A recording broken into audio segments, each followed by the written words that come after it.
ادھر ادھر نہ جا.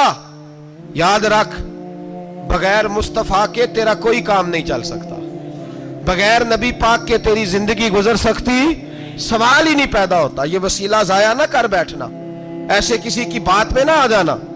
یہ ایمان ہے, یہ ایقان ہے, یہ لذت ہے, یہ حسن ہے, یہ سرمایہ ہے.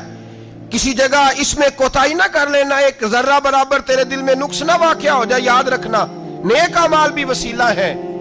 اللہ کرے کہ ہمارے عمل ایسے ہوں کہ اللہ کی بارگاہ میں قبول کیے جائیں.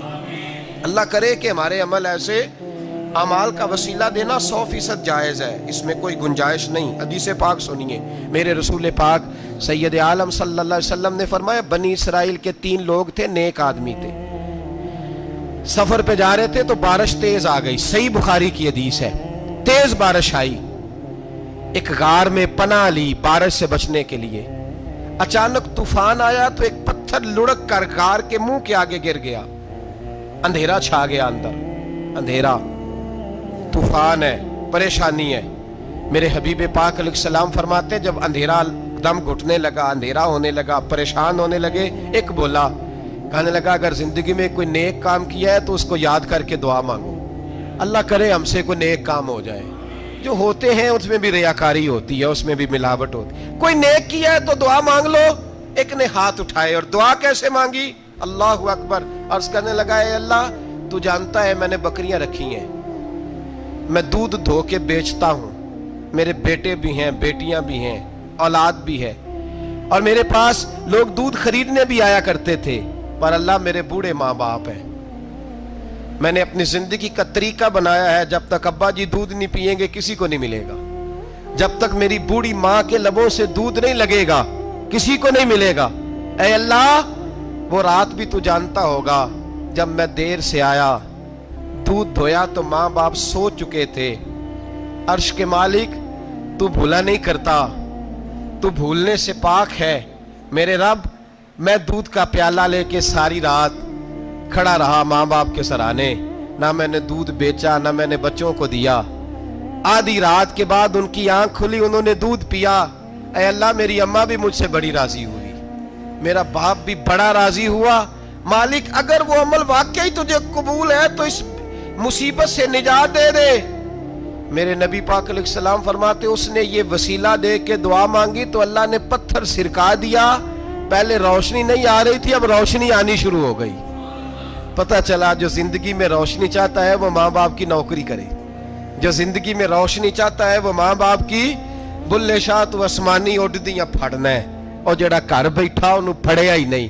ان کی نوکری کرو روشنی ملے گی. دوسرا بولا, اس نے کہا اے اللہ تجھے پتہ ہے میں نے کئی لوگ مزدوری پہ رکھے ہوئے ہیں. ایک شخص مزدوری کرتا تھا تو کچھ کلو کچھ سیر چاول, کچھ چاول اس کی مزدوری بنے.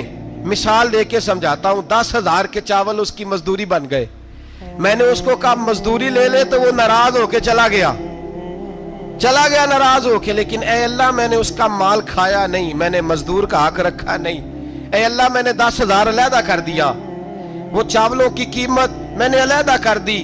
جب میں کاروبار کرتا تو میں نے اس کا پیسہ انویسٹ کر لیا, پھر اس پیسے سے میں کماتا رہا. ایک وقت آیا کہ زمانے بیت گئے, وہ 10,000 10 لاکھ یا یوں سمجھ لے 10 کروڑ ہو گیا. کئی گائیں, کئی اونٹ, کئی پلاٹ آ گئے. اے اللہ کئی زمانے کے بعد وہ مزدور لوٹا اور کہنے لگا صاحب میں غریب ہو گیا ہوں, تنگ دستی آ گئی ہے, بوڑھا ہو گیا ہوں, وہ میرے پیسے تو دے دیں. تم اے اللہ میں بے ایمان نہیں ہوا, ایک رتی برابر بھی میرے دل میں میل نہیں آئی. میں نے کہا یہ اتنی درجن گائیں تیری, یہ اونٹ تیرے, یہ پلاٹ تیرے. وہ کہنے لگا تو مجھ سے مذاق کرتا ہے, میرے تو تھوڑے سے چاول تھے, یوں سمجھ لے 10,000 کے اور اتنا کچھ. میں نے کہا وہ تیرے پیسے تو ناراض ہو کے چلا گیا, میں نے ڈھونڈا تو ملا نہیں. وہ تیرے پیسے میں نے انویسٹ کیے تو آج یہ سارا سرمایہ اسی کا ہے. اے اللہ وہ بوڑھا مزدور جب اتنی گائیں ملی, اتنے اونٹ ملے, اتنے اسے پلاٹ ملے تو وہ روتا دعائیں دیتا گیا. اے اللہ اگر تجھے میرا وہ عمل قابل قبول ہے تو اس مصیبت سے نجات عطا فرما. میرے نبی پاک سید عالم صلی اللہ علیہ وسلم فرماتے پتھر تھوڑا اور ہٹ گیا. اب تیسرا بولا عمل کا وسیلہ دے کے, او بھائی کوئی عمل بچا کے رکھ, کچھ کر لے, کچھ زندگی میں اکٹھا کر لے. کوئی تو ایسا عمل ہو جب قیامت آئے تو مصیبت سے بچ سکے, تو قبر میں مصیبت سے بچ سکے, تو دنیا میں مصیبت سے بچ سکے. میرے رسول پاک سید عالم صلی اللہ علیہ وسلم فرماتے ہیں, تیسرا بولا, کہنے لگا اے اللہ تو جانتا ہے میں جوان, میں رانا, میں حسین, مجھے عورتیں دعوت دیتی تھی, اپنی طرف مائل کرتی تھیں, لیکن میں کسی پر نہ دیکھتا, بس ایک چچا کی بیٹی پہ میں عاشق ہو گیا, اس کے میں قریب جانے لگا, بلانے لگا, 100 دینار بھی اکٹھے کیے اس کو دینے کے لیے. ایک ایسا وقت آیا کہ وہ راضی بھی ہو گئی. اے اللہ تنہائی بھی آ گئی. یوں سمجھ لو کہ میں جوان بھی, حسین بھی, مالدار بھی, میں چاہوں تو ایک ایک دن میں 4 دفعہ میں بدکاری کر سکتا تھا. اے اللہ ساری خوبیاں تھیں. وہ بی بی میرے پاس آئی, کمرہ, تنہائی, کوئی دیکھنے والا نہیں تھا. جب میں اس کے قریب جانے لگا تو وہ عورت کہنے لگی تو رب سے ڈر جا, رب سے ڈر جا, رب سے ڈر جا. اے اللہ طاقت بھی, جوانی بھی, حسن بھی, مال بھی, میں سب کچھ کر سکتا تھا پر تیری لیے. اور اگر مسلمان ہوگا تو کہے گا اے اللہ تیرے رسول کے لیے, اے اللہ مدینے والے چاند کی بات مان کے, اے اللہ آمینہ کے معصوم کی بات مان کے, اے اللہ جناب فاطمہ الزہرا کے ابا کی بات مان کے, میں نے اپنے نفس کی خواہش کو کچلا اور کچل کر کے میں نے وہ گناہ نہیں کیا, اس کو آزاد کر دیا. اگر وہ عمل تیری بارگاہ میں قبول ہے تو نجات دے دے. میرے نبی پاک فرماتے ہیں بس دعا ختم ہوئی تو اللہ نے پہاڑ دور پھینک دیا, اللہ نے نجات دے دی. اللہ کرے میری ملت کے جوان کو بھی یہ نیکی نصیب ہو جائے, اللہ کرے ماں باپ کی خدمت کرنے والے بن جائیں, اللہ کرے ہم مزدوروں کا حق دینے والے بن جائیں, اللہ کرے ہم بے ایمانی دھوکے بازی کو چھوڑ دیں. اگر کوئی ایسا عمل ہوگا تو اللہ دنیا میں بھی نجات دے گا مشکلوں سے, قبر میں بھی اللہ نجات عطا فرمائے گا, قیامت میں بھی اللہ. عمل کا وسیلہ دینا رب کی بارگاہ میں جائز ہے. بولیے اللہ کے ناموں کا وسیلہ دینا جائز ہے. کوئی بھی عبادت اگر خلوص کے ساتھ کی جائے, میرے نبی پاک نے فرمایا فرض نماز پڑھ کے تو جو دعا بھی مانگے گا رب تیری قبول فرما لے گا. فرض نماز پڑھ کے جو 2 دعا بھی مانگے گا اللہ تیری. اس کا مطلب ہے اعمال کی برکت سے اللہ دعائیں قبول کرتا ہے, اللہ دعائیں قبول. بس پھر وہی دعا کرتا ہوں اللہ ہمیں خلوص والے عمل کی توفیق عطا فرما. اچھا اگر یہ والا وسیلہ جائز ہے تو بتائیے نبی پاک کا وسیلہ جائز نہیں؟ عمل میں تو کوئی کوتاہی ہو سکتی ہے, لیکن حضور کی وجاہت میں کوئی کوتاہی ہو سکتی, نبی پاک کی رحمت میں کوئی کمی ہو سکتی. ادھر سنو ایک پہلو ذرا گہرائی سے, ایک بات عقیدے کی اس کو یاد رکھنا, اللہ کو کوئی بندہ نا مجبور نہیں کر سکتا کہ ہم نے نبی پاک کو لا کے کھڑا کر دیا ہے تو اللہ مجبور نہیں ہو گیا. یہ سمجھ لیں اللہ مجبور ہے, ایک مجبور ہوتا ہے, ایک پیار ہوتا ہے. ان دونوں چیزوں میں اللہ کو اپنے رسول سے پیار ہے. نبی پاک فرماتے ہیں میں دعا کرنے گیا, اے اللہ میری امت پہ قحط نہ آئے. اللہ نے فرمایا حبیب نہیں آئے گا. اے اللہ میری امت کے چہرے نہ بدلیں, گناہ کریں تو مسخ نہ ہو, حبیب نہیں بدلیں گے. حضور فرماتے ہیں میں نے ہاتھ اٹھایا کہ اللہ یہ آپس میں لڑے نہ. توجہ کرنا جملوں پہ, اے اللہ یہ آپس میں لڑے نہ. اللہ یہ بھی کہہ سکتا تھا حبیب یہ نہیں قبول کرنی دعا. اللہ بے نیاز ہے نا, چاہے قبول کرے اور چاہے, توجہ کرو غور کرو بات پہ, اللہ چاہے تو قبول کرے چاہے تو. اے اللہ میری امت لڑے نہ, تو یہ نہیں فرمایا حبیب قبول نہیں کرتا, کہ محبوب یہ دعا مجھ سے مانگ ہی نہ.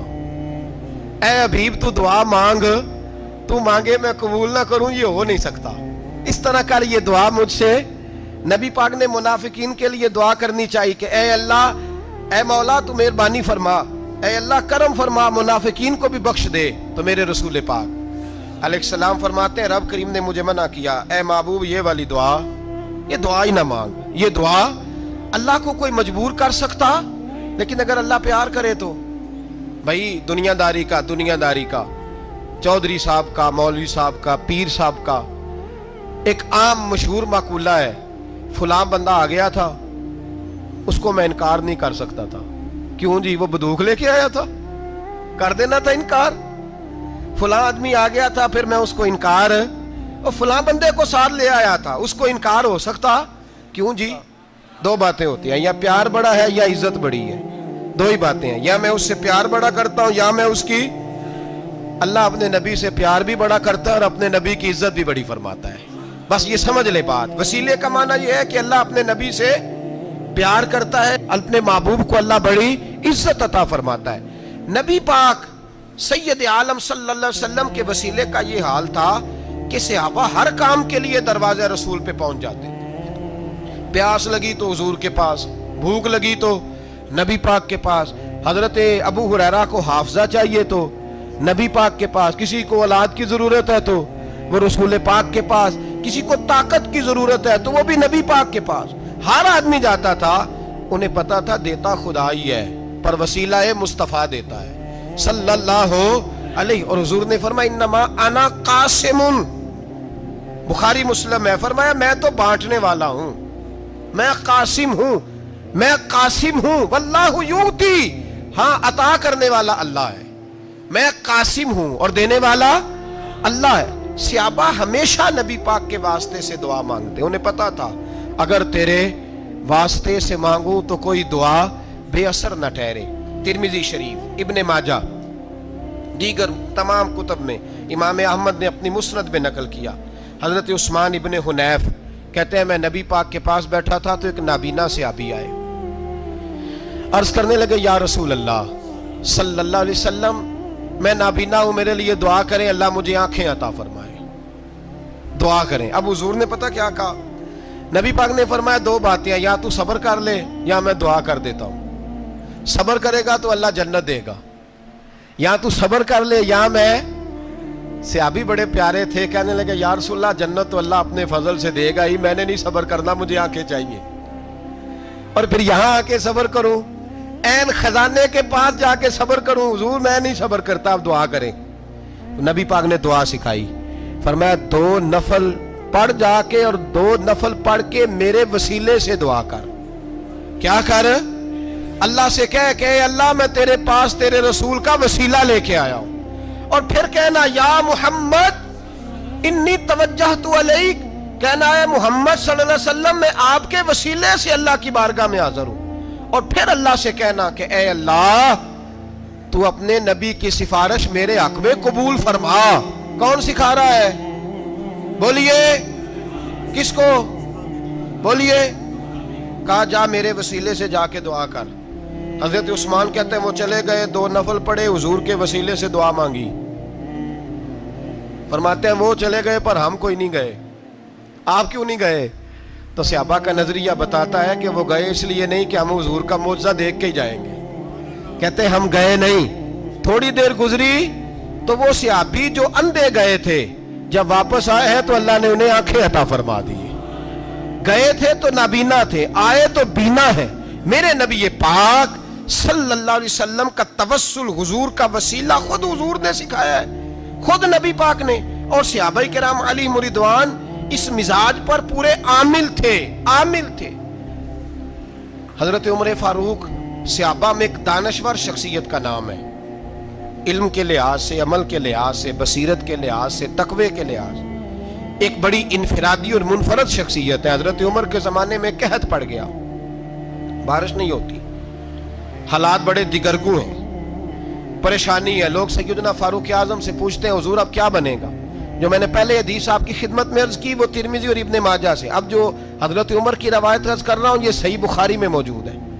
حضرت عمر فاروق رضی اللہ تعالیٰ عنہ کا زمانہ مبارکہ، قلت آ گئی، قحط آ گیا، بارش شدید ہے، صحابہ پریشان ہے۔ جناب عمر فاروق رضی اللہ تعالیٰ عنہ سے کہتے ہیں حضور کرنا کیا ہے؟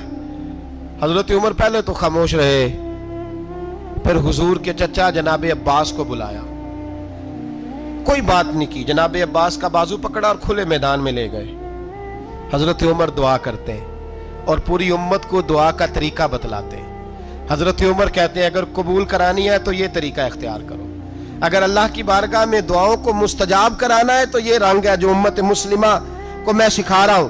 حضرت عمر نے جناب سیدنا عباس رضی اللہ تعالیٰ عنہ کو کھڑا کیا سامنے اور دعا فرمائی، اللہم انا نتوسل الیک بنبیک، اے اللہ ہم تیری بارگاہ میں تیرے نبی کے وسیلے سے دعا کرتے ہیں، فتسقینا، ہمیں بارش عطا فرما، ہمیں کس کے وسیلے سے؟ حضور، اور پھر کہا اللہم انا نتوسلک بام نبیک، اے اللہ ہم نے اپنے نبی کے چچا کے وسیلے سے بارش عطا فرما، اے اللہ ہمیں اپنے رسول کے چچا کے وسیلے سے، حضرت عباس کے وسیلے سے بارش دے۔ صحابہ کہتے ہیں جب ہم گئے تھے دعا مانگنے تو خشک سالی تھی، اور جب گھروں کو آ رہے تھے تو ہمارے کپڑے بارش سے بھیگ چکے تھے۔ اللہ نے بارش عطا کس کے وسیلے سے؟ حضرت عباس۔ اچھا یہ بات یہاں قابل غور ہے، حضرت عمر کے وسیلے سے بھی دعا ہو سکتی ہے، دعا سیدنا عمر فاروق کے وسیلے سے بھی، لیکن حضرت عمر رضی اللہ تعالیٰ عنہ نے نبی پاک کے چچا، چونکہ حضرت عباس جب آیا کرتے تھے تو حضور کھڑے ہو کے استقبال فرماتے تھے آپ کو دیکھتا ہوں تو مجھے اپنے والد کی یاد آتی۔ حضرت سیدنا عمر نے بتلایا کہ میں اس کو لے کے جا رہا ہوں جو نبی پاک کے زیادہ قریب ہے، جو حضور کے زیادہ قریب ہے، ان کے وسیلے سے دعا فرمائی۔ امت کو کیا درس دیا؟ فرمایا جو بھی حضور کے قریب ہو اس کے وسیلے سے دعا کرو، اللہ تمہیں آسانیاں نصیب فرمائے گا۔ اب ہمارا حال یہ ہے، انتشار ہی انتشار ہے، اختلاف شک کی شک ہے، پریشانی واضح حدیثیں موجود ہیں۔ میں آج ایک صاحب کو پڑھ رہا تھا، پتہ نہیں لوگ کیوں پریشانی کا شکار ہیں، کیوں لوگ اس آزمائش کا شکار ہیں، کہتے ہیں جی وسیلہ نہیں دینا چاہیے، سیدھا سیدھا نیک عمل کرو۔ او میرے بھائی، میں نے کہا کہ اللہ کسی وسیلے کا محتاج، اللہ محتاج نہیں، لیکن اس کی عادت ہے وہ وسیلے کو پسند فرماتا ہے۔ باریک بات مشکل ہوتی ہے لیکن موٹی بات تو سمجھ میں آنی چاہیے نا۔ کوئی شخص ایسا ہے جسے اللہ نے بغیر ماں باپ کے وسیلے کے پیدا کر دیا ہو، حالانکہ اللہ پیدا کرنے پہ قادر حضرت آدم کو کیا ہے نا، حضرت حوا کو، جناب عیسیٰ علیہ السلام کو بغیر باپ کے پیدا، لیکن یہ اس کی عادت، وہ جب پیدا کرتا ہے تو ماں باپ کے وسیلے سے پیدا کرتا ہے، پھر جب روزی دیتا ہے تو پھر بھی کسی نہ کسی، کیا اس نے حکم دے دیا؟ روزی کون دیتا ہے؟ تو اللہ کا یہ حکم ہے کہ کنڈی لگا کے اندر پنکھا چلا کے سوئے رہو، روزی پہنچ جائے گی۔ کہتا اٹھ، کوئی سبب پیدا کر، باہر نکل، محنت کر، وسیلہ بنا۔ جو آدمی کہتا ہے جی میں کپڑے سی بھی خود لیتا ہوں، استری بھی کر لیتا ہوں، دھو بھی لیتا ہوں، اس سے سوال یہ ہے کہ بنا بھی لیتے ہو؟ اس کا مطلب ہے اللہ نے بندوں کو بندوں کا محتاج، بندوں کے لیے بندوں کا وسیلہ اللہ نے رکھا ہے۔ ہماری یہ موٹی سی بات بھی عقل میں نہیں آتی، موٹی سی بات بھی کہتا ہے جی نہیں ڈائریکٹ، او خدا کے بندے تھوڑا غور کر، دیتا اللہ ہی ہے اور دے گا بھی اللہ ہی، لیکن جو ذرائع، جو وسیلے، جو سبب اللہ نے ہمارے لیے مقرر کیے ہیں، ہم اس سبب کا انکار کر سکتے؟ شفا کون دیتا ہے؟ دوائی لینے کس کے پاس جاتے ہو؟ آپ اس طرح کریں نا، چپ کر کے گھر بیٹھیں، تسبیح پڑھیں، یا شافی الامراض، یا شافی الامراض، او شفا دینے والے، او شفا دینے والے، سارا دن کی وظیفہ پڑھیں، شفا کون دے گا؟ تو وظیفہ پڑھو چپ کر کے، دوائی لینے کیوں گئے ہو؟ لیکن اللہ کے حبیب کا ہی فرمان ہے کہ بیمار ہو جاؤ تو دوائی بھی کھاؤ، پرہیز بھی کرو۔ یہ سارے فرمان ہمیں بتاتے ہیں کہ وسیلہ لینا، وسیلہ دینا، یہ تو اللہ تبارک و تعالیٰ کا طریقہ مبارکہ ہے۔ لوگ اتنی سی بات کو نہیں سمجھتے، اور قرآن نے واضح طور پہ کہہ دیا وَابْتَغُوا إِلَيْهِ الْوَسِيلَةَ، اور سورہ بقرہ گھر جا کے کھولنا، آیت نمبر 99، 80 اور 9، 99 آیت پڑھنا۔ کفار نے، یہودیوں نے نبی پاک کی علامتیں پڑھ لی تھی تورات، زبور اور انجیل میں۔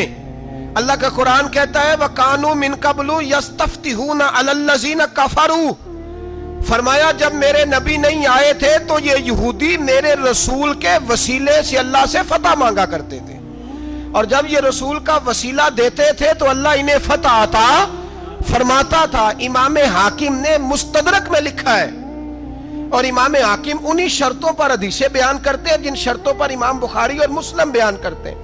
امام حاکم کہتے ہیں کہ نبی پاک صلی اللہ تعالی علیہ وآلہ وسلم کے وسیلے سے ہر چیز اللہ عطا کرتا ہے۔ جناب آدم علیہ السلام زمین پہ تشریف لائے تو 300 سال نگاہ اٹھا کے آسمان کی طرف نہیں دیکھا، شرم آتی ہے مجھ سے غلطی ہو گئی، اور پھر روتے رہے 300 سال۔ پھر اللہ فرماتے فَتَلَقَّى آدَمُ مِن رَبِّهِ کلمات، پھر اللہ نے جناب آدم کو کچھ کلمے سکھائے جس کی برکت سے توبہ قبول کی۔ وہ کلمے کیا تھے؟ امام حاکم فرماتے ہیں وہ کلمے یہ تھے کہ جناب آدم کے دل میں اللہ نے ایک دن بات ڈالی، خود بات ڈالی اللہ نے دل میں۔ حضرت آدم کہنے لگے اے اللہ، جب میں نے آنکھ کھول لی تھی تو جنت کے دروازے پہ میں نے لکھا ہوا دیکھا تھا لا الہ الا اللہ محمد الرسول اللہ صلی اللہ علیہ، جنت کے ہر پتے پر درخت پر میں نے لکھا دیکھا تھا لا الہ الا اللہ محمد الرسول اللہ۔ تو جناب آدم کہنے لگے اے اللہ، وہ جو رسول جن کا نام تو نے جگہ جگہ لکھا ہے ان کے وسیلے سے ہی میری توبہ قبول فرما۔ تو رب کریم نے فرمایا اچھا حبیب کی بات کرتے ہو، چلو آدم فتاب علیہ انہو هو التواب الرحیم، جا میں نے تیری توبہ قبول کی، میں ہوئی بڑا مہربان، میں ہوئی بڑی توبہ قبول کرنے والا۔ شیخ سعدی فرمایا کرتے تھے اگر تیرے باپ کی توبہ جناب آدم کی توبہ مصطفیٰ کے وسیلے سے قبول ہوتی ہے تو کیوں انکاری ہو گیا ہے، تو کیوں انکاری ہو گیا، کیوں نہیں حضور کا وسیلہ مانگتا؟ میرے نبی پاک سید عالم صلی اللہ تعالی علیہ، لوگ بڑی ڈھٹائی سے انکار کرتے ہیں، بڑی دلیری سے انکار کرتے ہیں۔ او خدا کے بندو، یہ وسیلہ تو بڑا ضروری ہے، یہ وسیلہ تو بڑا قیمتی ہے۔ میرے نبی پاک صلی اللہ تعالی علیہ وآلہ وسلم نے خود یہ وسیلہ سکھایا، صحابہ اس کے قائل تھے۔